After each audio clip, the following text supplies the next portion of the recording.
Good morning, Titans. Today we have all your Friday news, including a preview of next week's WASC visit, a review of Wednesday's blood drive, and get ready for basketball. A win tonight and the boys are headed to Power Balance Pavilion. All of this and much more Starts right now. Only on your Channel 5 Titan TV News.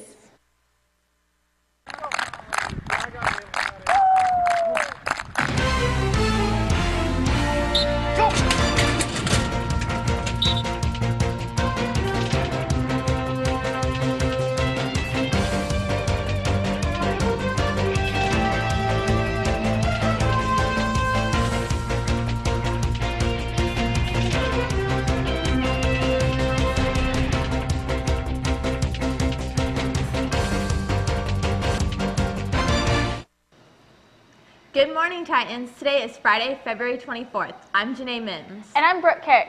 Janae, are you ready for WASC Week? Yes, I'm so pumped. I can't wait for Spirit Week next week. It's time to show WASC what we have here. Oh, I know, Brooke. It's going to be a great week for Antelope High School. With that said, it's time for the news today. Well, Titans, we have been watching the commercial for the past couple of months, and now the time is finally here. The WASC team will be on campus visiting your classrooms Monday through Wednesday. So it's time to show your Titan pride. Reporters Matt Hoffman and Julian Press had a chance to talk with Assistant Principal Mr. John Smith and WASC Coordinator Ms. Elizabeth Sisson about the WASC visit. So the WASC committee is going to be here this Sunday starting at 2 for a small reception from 2 to 4.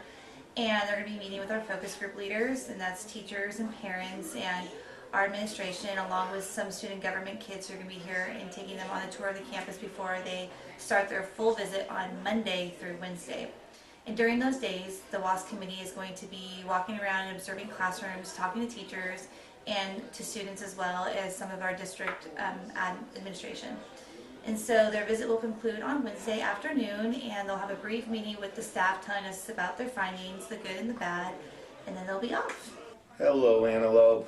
It is hard to believe that after 2 years of preparation, next weekend will be the start of our WASC visit. And again, the WASC committee is coming to Antelope High School to give validation to your diploma. In other words, without this accreditation from the state, your diploma wouldn't be accepted at colleges, universities, or any other schooling that you go to after leaving Antelope High School. But we certainly deserve the highest accreditation, which by the way is a 6-year accreditation. And we're super excited around here to have the committee visit because we want them to see you Titans. We want them to see you in your element. So they'll arrive here on Sunday and they will have a reception. A number of students will be going to that reception. If you're interested, you can come see me or Miss Sisson in coming to that reception. And then as far as when you'll see them the most, it will be Monday through Wednesday. They'll arrive on Monday and have meetings with our administration. They'll meet with the various groups that worked on your beautiful WASC report that Ms. Sisson worked so hard to put together.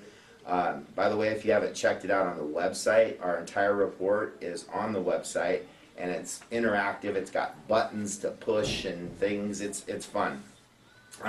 So they'll have meetings with administration, with Ms. Sisson, and then they'll be talking to a lot of you students, and we know you'll welcome them with Titan warmth and respect, and they'll be visiting your classrooms to see all the great teaching that's going on in your classrooms.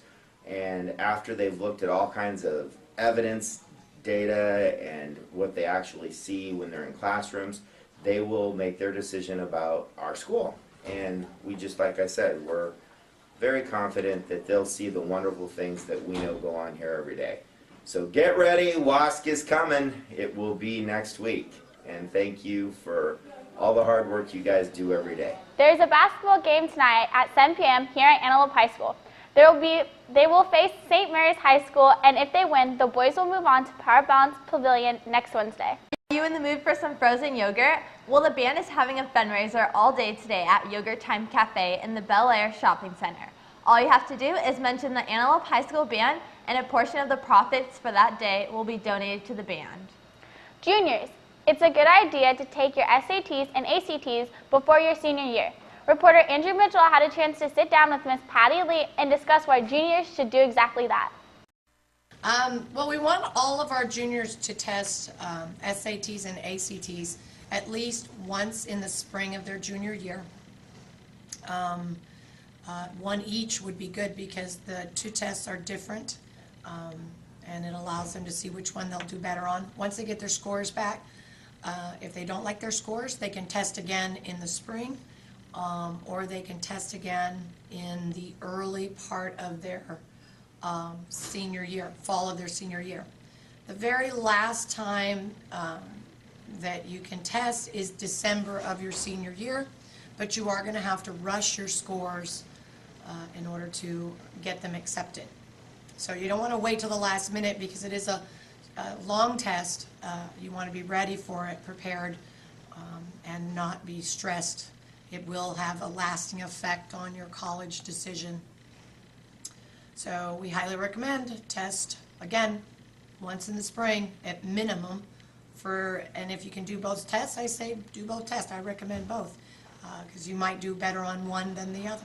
Want a private performance from Deb at our school? All you have to do is text AHS Titan to 73389. If we win, Deb will come to our campus and perform live. So send out those text messages. The blood drive was held in the small gym on Wednesday. Hundreds of students decided to give blood to help others less fortunate.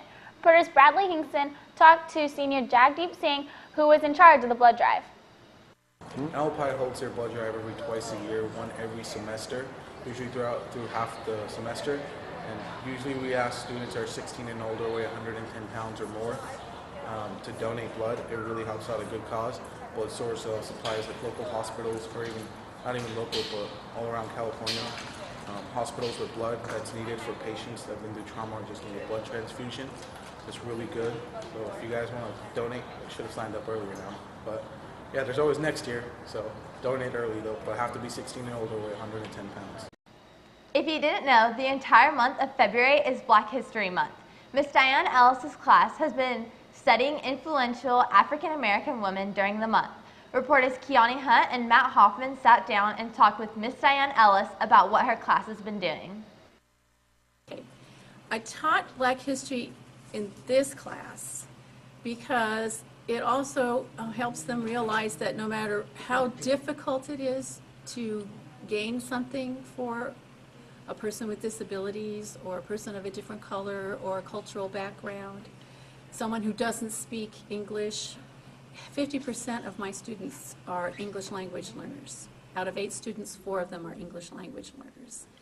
The struggle to excellence is something that everybody shares in, and that I want them to realize how hard it is to get that sometimes, and that things are possible for them, and they can be as independent and as functional as their will to be lets them be.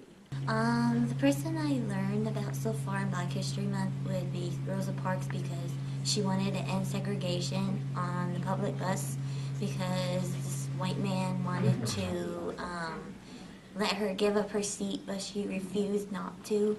So she wanted to make a difference in the world, and she was trying to teach people that it's not right to be really like racist to one another.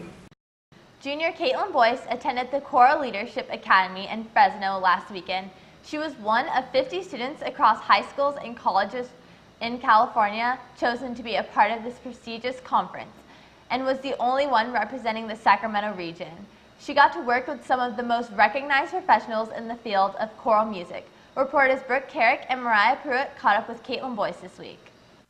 So I went to the first ever Choral Leadership Academy, which is hosted by the California Music Education Association. And what it was a chance for all of us to come together as colleagues instead of students, and it was a chance for us to meet each other and to develop our skills more in music. Only 50 kids were selected out of California, so I don't know how many people applied, but all I know is that 50 got in, and I was one of those 50. And out of all the 50, there was maybe about 6 high school students, and everybody else was in their first, second, third, fourth year of college.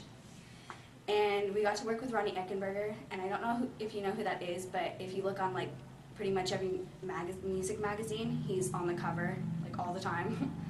And we kind of got to be his guinea pigs with his theories and stuff, and it was amazing. And we got to attend a lot of the seminars, like teachers would. They just treated us like teachers instead of students, so it was really cool. And it actually opened a lot of doors to my future, so I'm really glad I went. Don't forget, next week is Spirit Week, Titans. Monday is Titan Apparel Day, Tuesday is Class Color Day, Wednesday is Red Zone Day, Thursday is Cultural Heritage Day, and Friday is Scrabble Day. Don't forget to dress up. As you all know, the fire alarm went off this past Wednesday. Was it a drill? Was it a fire? Why did it really go off? Reporters Matt Hoffman and Julian Perez asked Assistant Principal Miss Jennifer Layton for some answers. On Wednesday at 11:15 a.m. during first lunch, a student thought it would be hilarious if he or she would pull the fire alarm.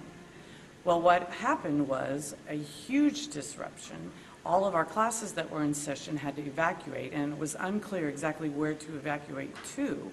On top of it, everyone at lunch had to evacuate, and many students did not have time to get their lunch by the time this entire thing was over with. Also, we had a blood drive going on, so we lost 9 units of blood. All of those students had to be disconnected, and the blood had to be thrown away. On top of that, the fire truck was on its way until we called it off, as well as the alarm company. So, this is not a smart thing to do for various reasons. This student will be at home enjoying 5 days off to think about what a disruption he or she caused. And it's questionable on what will happen after that. Well, Titans, it's time again for your weekly sports corner. Here with Everything Sports is Kyle Hotchkiss and Marcus Grimaldi. I'm Kyle Hotchkiss. And I'm Marcus Grimaldi. With your Antelope Sports Corner. This is Sports Corner. How are you today? I'm good. And you? What, no golf puns? Yeah, I'm kind of stuck in a bunker with writing them. Really? Let's get on with the news. Okay. The top-seeded varsity boys basketball team will host number 9 St. Mary's of Stockton tonight at 7 p.m. in the second round of the Sackwaw King Section Division II playoffs. With a win tonight, the Titans will return to Power Balance Pavilion on Wednesday night and play the winner of the Bella Vista Cosumnes Oaks matchup. Tonight's game was set up by their win on Wednesday night at home against Downey High, 83-47. Isaiah Ellis led the Titans in scoring with 16 points. The highlight package you've been watching was put together by Sarabjot Shergill and Rodney Evans.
The girls varsity soccer team has their first game tonight at Woodland starting at 5:30. The Lady Titans will try and improve from last year and hope to reach the playoffs.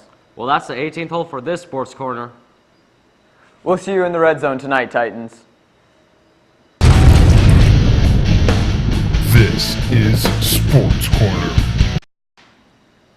Brooke, are you going to the game tonight? I wouldn't miss it. If we win tonight, then we go to Power Bounce Pavilion on Wednesday. I'm so excited. Look, I even dyed my hair red for the red zone. That's some great spirit, Janae. But yes, Titans, there will be red zone at tonight's game with free pizza and face painting. Come out and support your Titans. It's going to be a blast. Well, that's all we have for you today, Titans. Tune in for Tuesday's show next week. That's right. It's a Tuesday show next week during the WASP visit. Well, have a wonderful day. And a great weekend. See you here next week. Only on your Channel 5 Titan TV News. Bye.